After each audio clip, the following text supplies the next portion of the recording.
Hi, painting students. So this is just a quick little video. I say quick, it's about 8 minutes long. That's going to show you how I want you to create your painting chart and talk you to why I want you to create your painting chart. So the first thing you're going to do is set the chart up itself. Now, my sketchbook actually has heavy paper in it, so I didn't really need to tape watercolor paper down.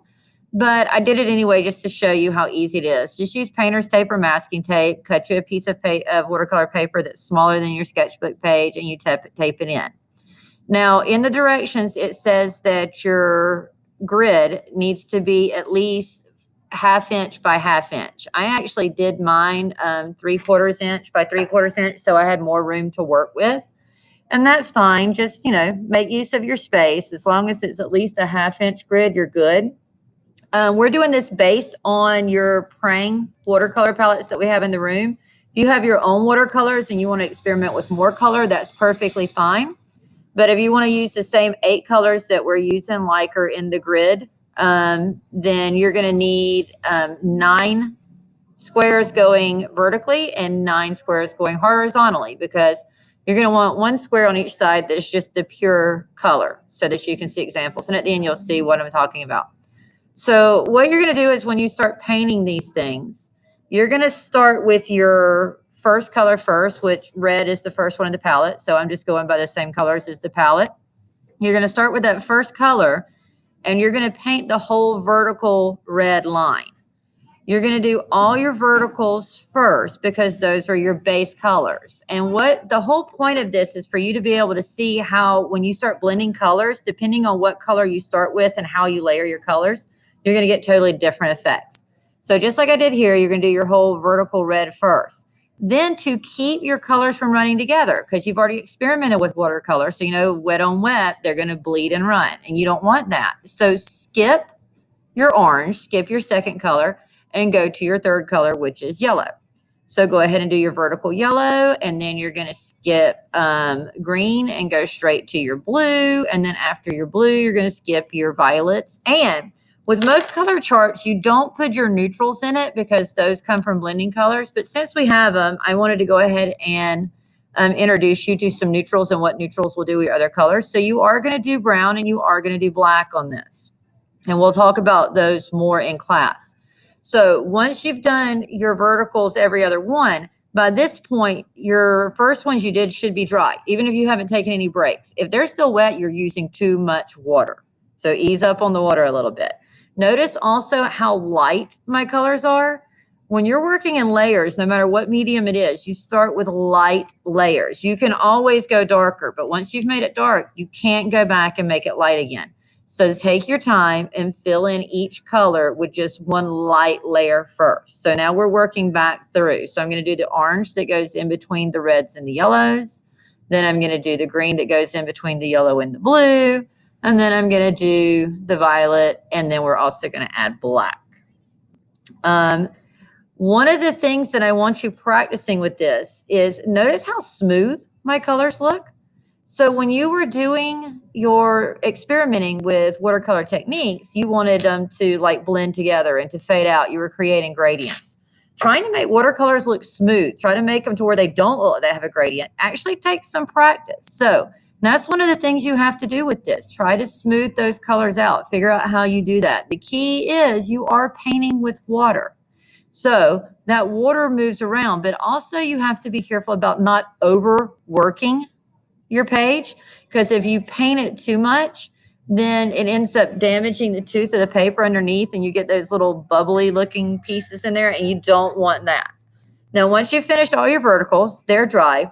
Now you're going to go back and layer your horizontals in straight over the top of your vertical colors.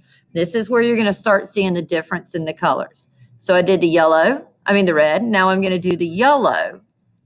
Now, I'm going to take a break right here because I want to show you something really quick.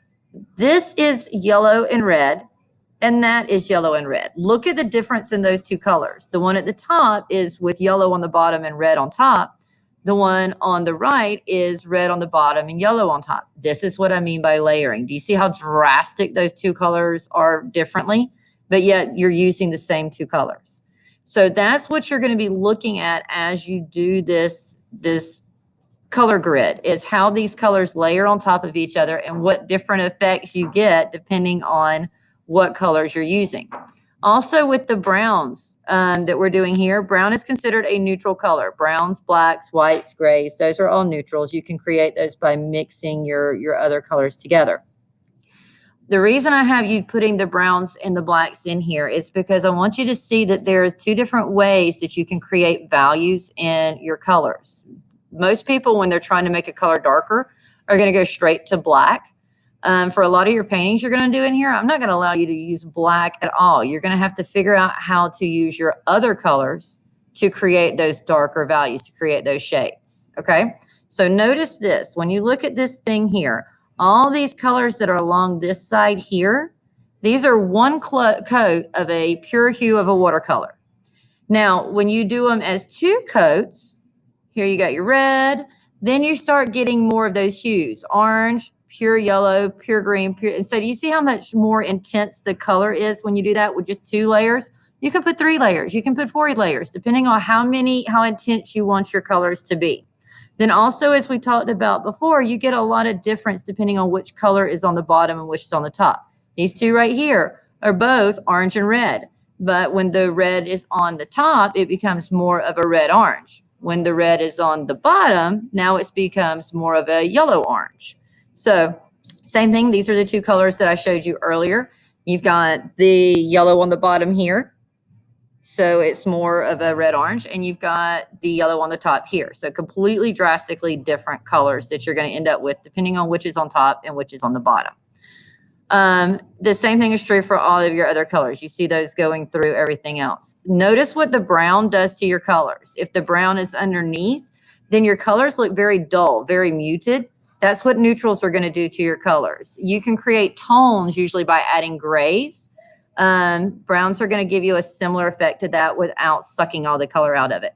Notice the blacks. This is crazy because when the black is on the bottom, then you're getting just a really cool shade of that color, but you still see the hue through the black. However, when you put the black over the top, you pretty much lose most of the colors there. And so it becomes just a different intensity of black. So notice where you've got red up under the black, you have a warm black. And if you have blue up under the black, you have a cool black. So even though you're thinking black, there's color characteristics to your blacks as well, just like there are with other colors. So after you finish your color chart, take a few minutes, just kind of look at it. I would suggest you go back now with Sharpies and just kind of create your grid so it just breaks them up a little bit. You can look at the colors a little bit better and have fun. Let me know if you have any questions.